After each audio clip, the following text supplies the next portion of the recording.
Hello miners, I'm Chubb Dixon, and today we will turn into everyone's second favorite CIA agent, Duke Nukem. Blow it out your ass. Special thanks to Ace Marvel for the inspiration to make this build. Since there are so many Duke Nukem games,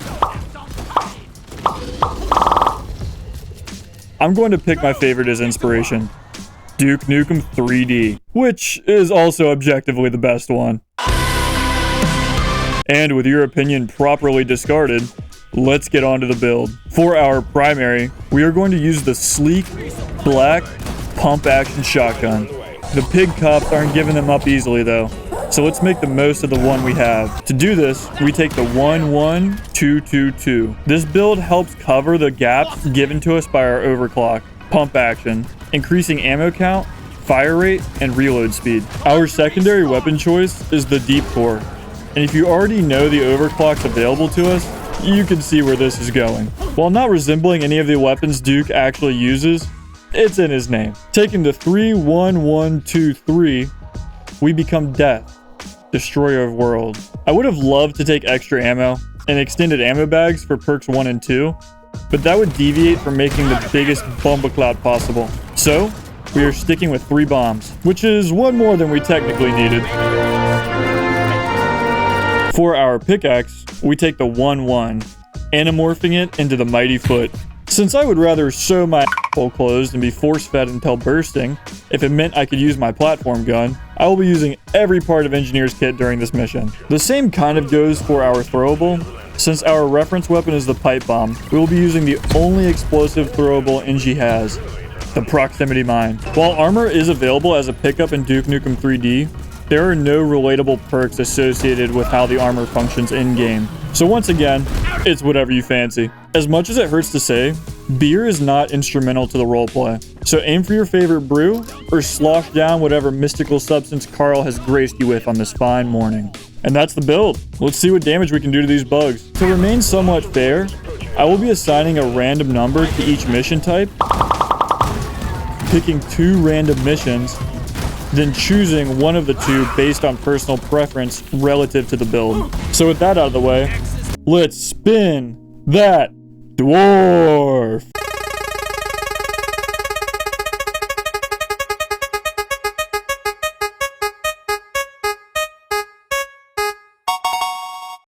Oh, fuck.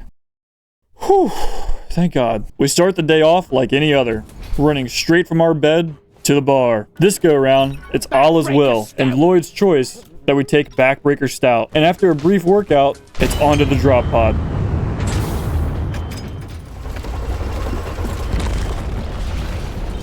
If we survive, next round is on me. So far, it's an easy start.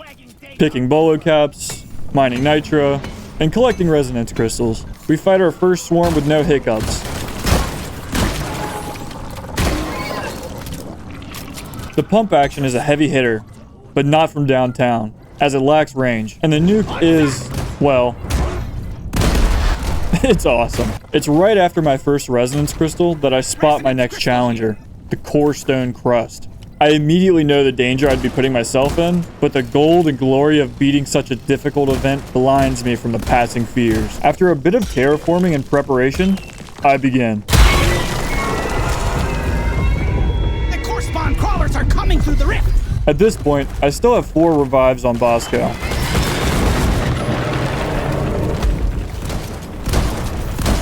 Stand your ground! Bam! The core stone is almost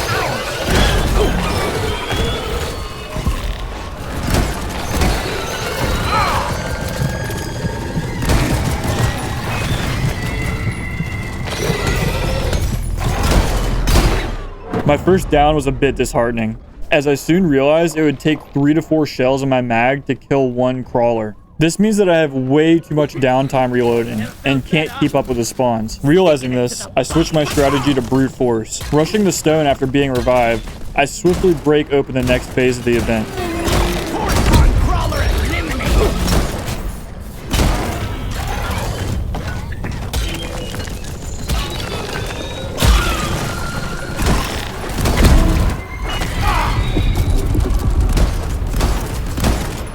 It's at this moment that I panic, and instead of sticking to my plan, I try and fend off my attackers.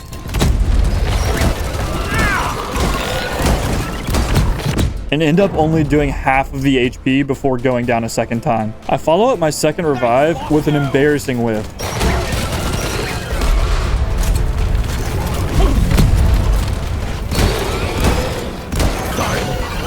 Your own fault for being full of... At this point, we're actually on pace to conquering this beast. Until I am humbled once more by the stopping power of the crawler's claws. Unfortunately, I've made a terrible blunder. There is no ammo pod for me to utilize my iron will. Correcting this mistake, I preemptively call in a drop pod. Hang in there. Supplies are on the way. Last revive. I need to open up the crust one last time. Save for a machine, how humiliating. But in my panic, I throw a proximity mine, which ravages my health bar.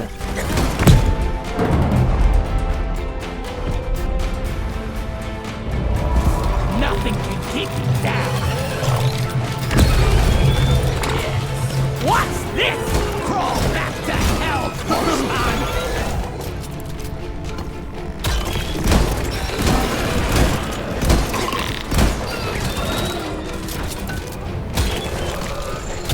Swarmed by crawlers, I am unable to get the final hit on the crust. You are dead.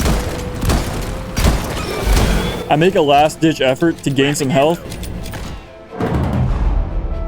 but it's of no use.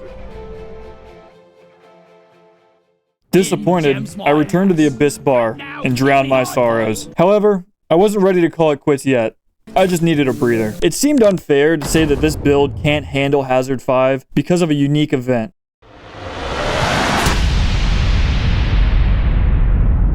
In all of his omnipotence, Lloyd somehow knew I had a rough go at it and gave me a break with Slayer Stout. We are so back. Once again, it's business as usual. Nitra, crystals, you get the gist. The first swarm wasn't that big a deal.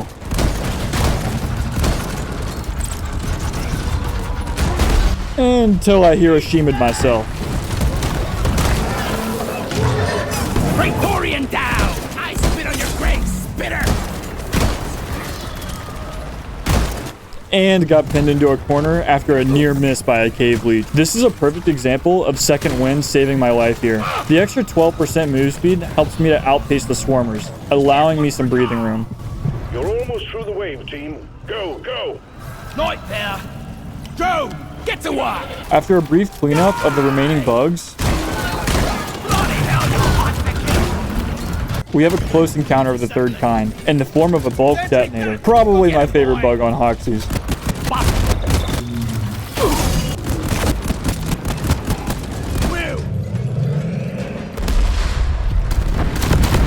We set up our second and third crystals, but not without a little difficulty.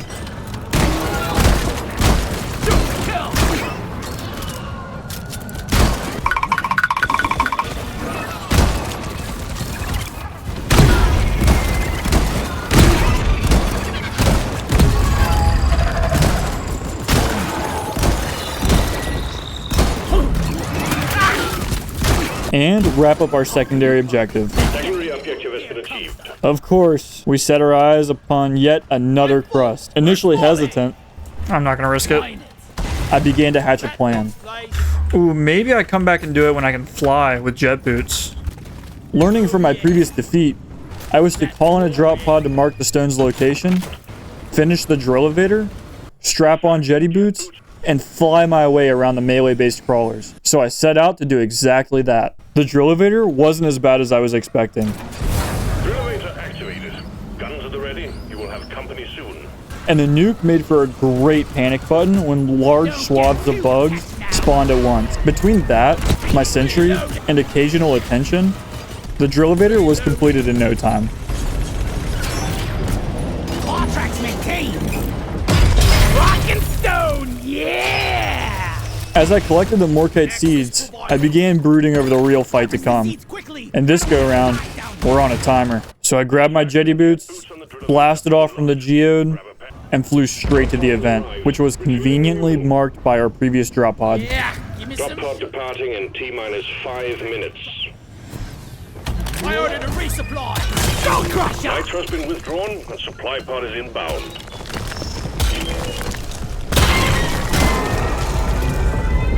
Cosmic intergalactic horror.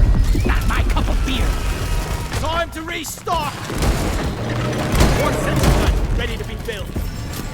Pow!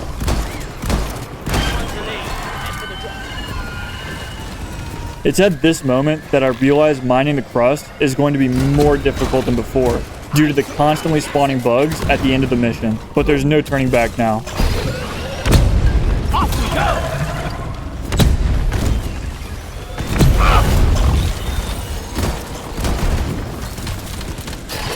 Drop pod departing in T-minus 4 minutes. Eat it! Make every bullet count! Creepy correspond down! The mule is secured. Initiating launch sequence. Deep Rock Galactic thanks you for your good work. Drop pod will leave with or without Yeah, that did just happen. you.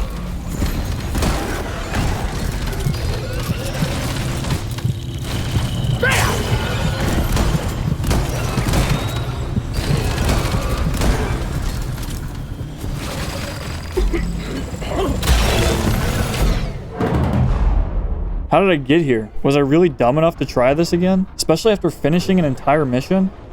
No. Now is not the time to doubt myself. Let's go! Get this on!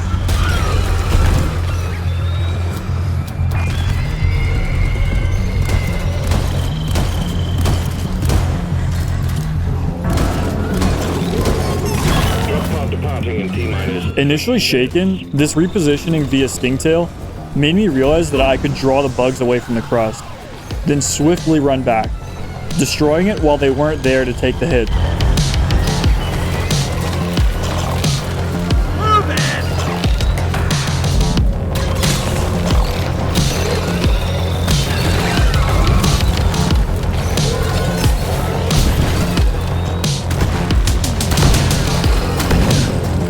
Base gone! Well, so much for that plan. It was just a me move. Yeah! Sticking it to the bum. Whack-a-mole! One iron will and well-placed pickaxe later, the hard part was now behind me. Or so I thought. Bosco! I need support! Drop pod departing in T-minus 2 minutes. Bosco, you're the best.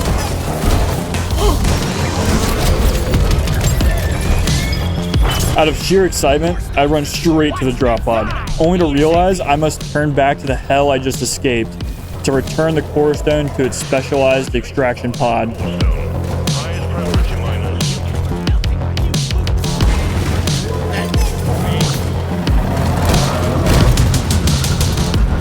Getting your ammo.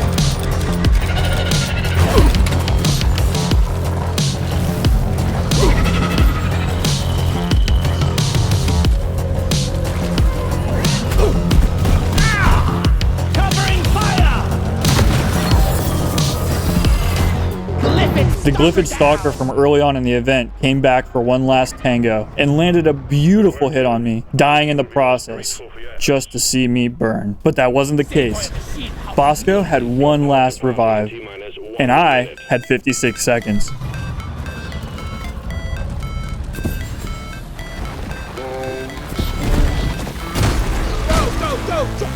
With the drop pod in sight, I knew it was over. Let's go! I'm gonna make it! Yeah, dude. Oh, let's go! And I got revenge on the core stone, baby. So yes, it is possible to beat Hazard 5 as Duke Nukem. Thank you all for watching. God bless.